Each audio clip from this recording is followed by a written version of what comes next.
Today's video is brought to you by the letters B and H and the numbers 1230. Oh man, it is time to get ready for strip tilling. Look at that beautiful beast.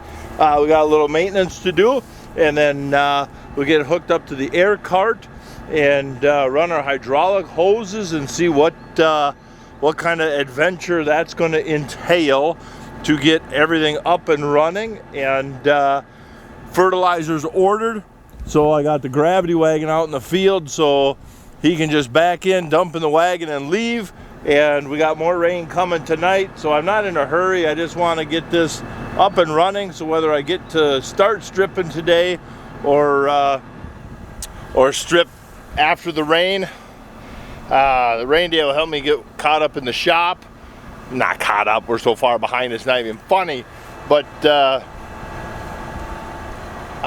rain day will give me a shop day to get going back on tractors a little bit. I've been working on them in the mornings for a little while,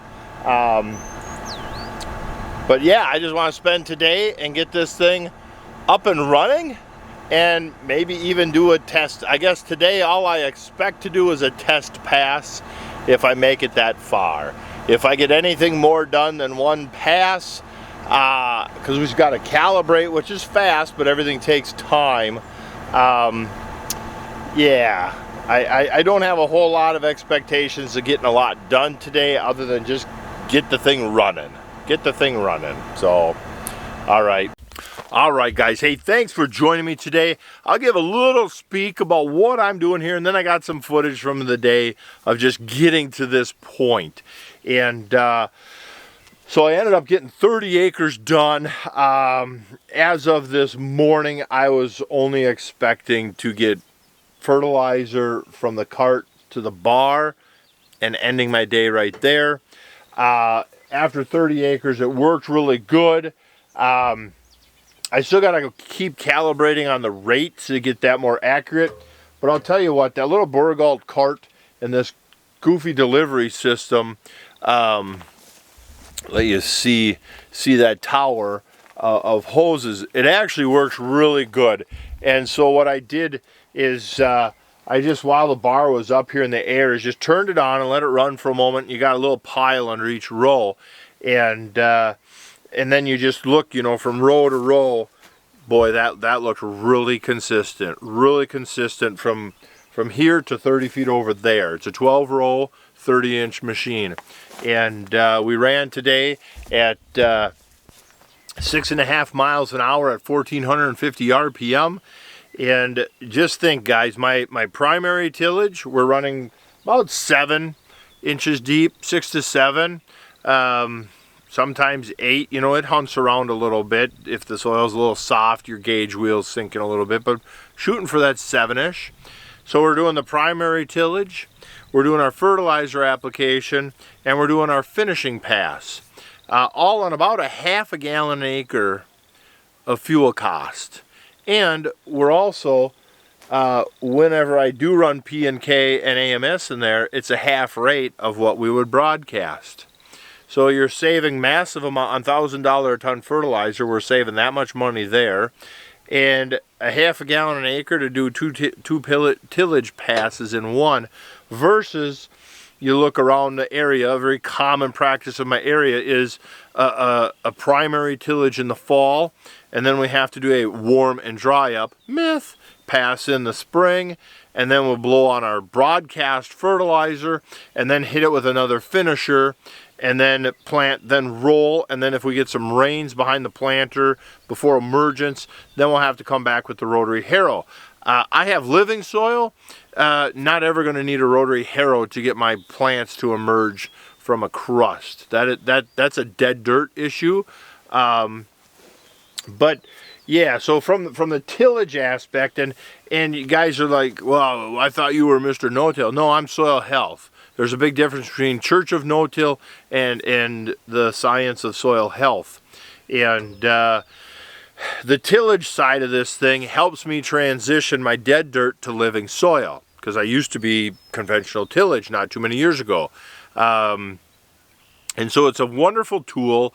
We'll walk behind the bar in a second there and I'll show you the berm, but our soil is extremely prone to compaction.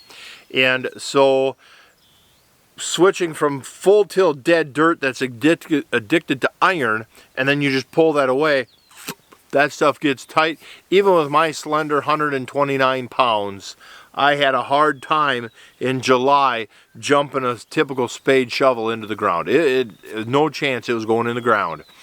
And so we had to do something better. Did many trials. Excuse me, it's late in the evening. It's been a long day. But we did many trials, side by side, no-till, strip-till, conventional till. The no-till and strip-till maps followed, or the no-till, conventional till maps were very similar to each other. Strip-till was fantastic for, in a no-till situation, they were drowned-out spots. In a conventional till situation, they were yellow corn spots. And with the strip-till, you didn't even know that they were no longer a spot. It just big green corn right through there. And so it works really nice as a transition tool for me. Plus also while transitioning, I notice on a lot of these fields that there's a lot of inconsistency. Like, you know, right here the soil is just super mellow. And so if I wanted to make a no-till video like, guys, you got to join no-till, I'd come to this spot. And if I wanted to make a video like, don't ever do no-till, I'd just go a few hundred yards over there and show you like why you don't do no-till. But strip-till evens the playing field.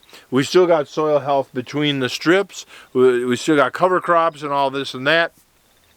That strip has also helped us eliminate runoff. When we were full tillage, our soil would shed water like a duck's back. And now we've almost eliminated runoff. That soft furrow, that soft berm, that water gets there and just boom into that shallow subsurface right under that surface there, and it just saturates that area and it gets away from your seedling. So your seedling is always in good oxygenated aerobic soil and not ponded water and anaerobic compacted soil. And that really added a lot of consistency, and it really brought our averages up on a few fields. Some fields more than others. Some fields you're like, holy crap, I will never no-till this field again. And other fields, you're just like, yeah, I'll no-till if I can get away, you know. But the bar worked super good. It's the first manufactured bar I had. I did a couple DIY strip-till bars. They weren't quite as user-friendly. They weren't quite as fun, but they did the job well. And so from the fertility aspect side, I don't care how addicted to black dirt and full tillage you are. I couldn't fathom being dense enough in the head and so addicted to destroying your soil that you would actually do a lot of tillage ahead of your strip-till bar. But at today's fertilizer costs, you could do tillage in front of a strip-till bar and the fertilizer savings would still be money ahead versus if you were broadcasting. Just to be a nutrient applicator, you would be money ahead. And we did a lot of trials over a lot of years, and strip till with half rate of P&K and sulfur in there. So at today's price, we'd save an easy $50 on the P&K and you know, another 25 to 30 some dollars on the sulfur just on them two fertilizers alone, let alone all the savings of tillage time and everything else across the field. I did some cost analysis a couple years ago. There's videos out there of that, but the costs today are so much higher. You got, you know, $5 fuel. You got $1,000 a ton fertilizer. Every dollar we save to grow a better crop than what we were growing with no-till and conventional till, that's called a win-win. I always thought. But nutrient application, You know, the next step would be to add swath control to this to be even more precise, a left half and right half. But right now it's so great is that when we come up to a waterway, I can kill the fertilizer and lift the 3-point. I go through the ditch. On the back side of the ditch, you start the fertilizer and drop the 3-point, and you'll see the corn. It's corn, ditch, big corn going away. You don't come on up, and then the corn, you know, starts diving down, and then you get the ditch there, and then it, you know, little tiny corn, and then back up to green. You almost eliminate, you do not have yellow spots anymore. It really eliminated all my yellow spots of corn. You still could have some yellow spots of corn, but you're not going to have yellow spots of corn. It is just a fantastic machine. And like I said, the precision application is there, and it works good. That little Burgalt air cart, anybody getting into strip till, I've been looking at them for years, never really knew how to go about it, and then I finally just took the plunge and bought this rig, and they already had that cart, and you can get them carts fairly inexpensive out of the Dakotas. Yeah, boy howdy, what a slick system. What a really slick system. The cart fills up nice and easy and fast. It's got its own auger that works really well. And the delivery system so far has been plug free. You know, a compliment with some Y drops on the rest of your nitrogen program, or streaming it, and your nitrogen program for side dressing, and boy howdy, you've got, now we're talking an actual nutrient management program. Broadcasting crop removal rate of P and K is not a nutrient management program. Buying nitrogen for 1 bushel per N credit is not a nutrient management program. And so I don't know what more to say other than let's just play the footage from getting to this point today, and we'll pick this conversation up later. All right, so you can see it's just a little bit chunky. So you still get that surface compaction. That's where you get that horizontal root. But for us, look at all the wormholes. That's new to us. There's a lot of guys, farming in 4G is a fantastic example of a different culture. Farming in 4G has been soil health by default for his whole life. And for us, so when I get talking to him, he's like, well, what do you, la-di-da, we've been doing that for years, good for you, but we don't understand the excitement. He never puts you down, but he's like, is that really that new to you? And you're like, absolutely. A lot of that stuff is that new to us. But I can just put my hand right into that fluff, and it's beautiful. Beautiful. What better seed bed could you ask for? And a planter that rain will take. We're getting a lot of rain tomorrow, supposedly, and that rain will take a lot of this out, a lot of these little clods. But even if it doesn't, if the sun came out tomorrow and was dry, the planter would crumble a lot of them clumps, and behind the planter it'd be beautiful. So you imagine that seed in there, them roots can just explode, and at the bottom I can keep digging until I hit our clay. And when I hit that clay, then it gets very hard, but the roots can get through it in the summertime. The other beautiful thing is the water. We've almost eliminated runoff. I mean, we were water off a duck's back kind of soil, to now, on this little bit of slope here, you got to put a 4-foot out there to see if which way the fall goes. And when we were full tillage, you would see erosion on that little bit. And now that water hits that trench and just boom, it just drops in the profile, and then it starts moving horizontal in that subgrade right there, in that shallow subsurface. And then the roots can get down, and the roots will start punching holes through that yellow clay. And I showed a video of that several years ago, back in 17 or something, when we really started this goofy journey. And I don't know, I don't know if you guys are sensing the passion and excitement here. We always say it's better to be lucky than good. I got it hooked up on the first try. I backed up and then I'd kind of lower it and back up and lower it, and I just, you know, kind of sounded my way, and when I saw the cart give a little wiggle, then I stopped and I come out, and son of a gun, it hooked right up. So we'll get out into the field and we'll get our hydraulics out of this hooked up and get him folded out, and then we'll get our hydraulic hoses ran up and get our ag leader hooked up. And then the air pipe is just a simple air pipe. Gets clamped in here and clamped here. Yeah, let's go.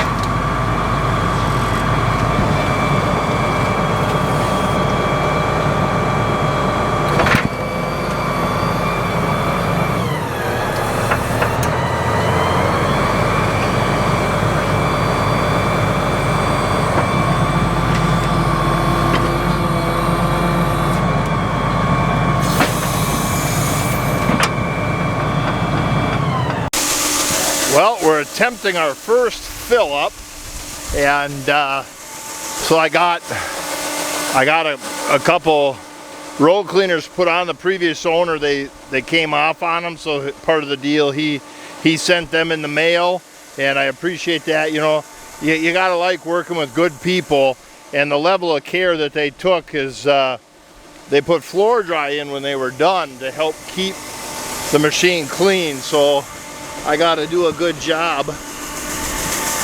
And then they built this nice screen to help filter out any debris. So we're just gonna fill her up, and then I got a couple tubs to do a calibration, and so we know the pounds per cubic feet, so we can run some in here and weigh it, or we know the cubic feet of that tub, and we can run some in and measure it and say, hey, you did not give me enough product, or you gave me too much, and you do that a couple times over, and then you're pretty darn close to your accuracy. And so the next thing we need to do is I need to lengthen my top hitch a little bit, because she's leaning slightly forward. So I'll lean them back, then I'll go forward and let it sink in the ground, and then set my road cleaner height and just make sure everything else is set where I want it. Pretty simple. All right, got it filled up, got it calibrated, and pretty easy. I know the volume of the tub, I know the weight of the material per cubic feet, and we just measure it. And so it says I gave you 50 pounds, and I come out and measure it, and I say, well, you gave me 37 pounds, and I put that back in the computer, and it says here's your calibration factor. So I got maybe 10 to 15 acres worth of material in there, and then we just kind of fine tune from there. Either adjust the calibration factor, or just adjust your rate up and down a little bit. If you think you're 10% off, add or subtract 10%. But he's folded up. We made some practice strips over here. I think it's pretty close, and we'll get over to this other field and get going.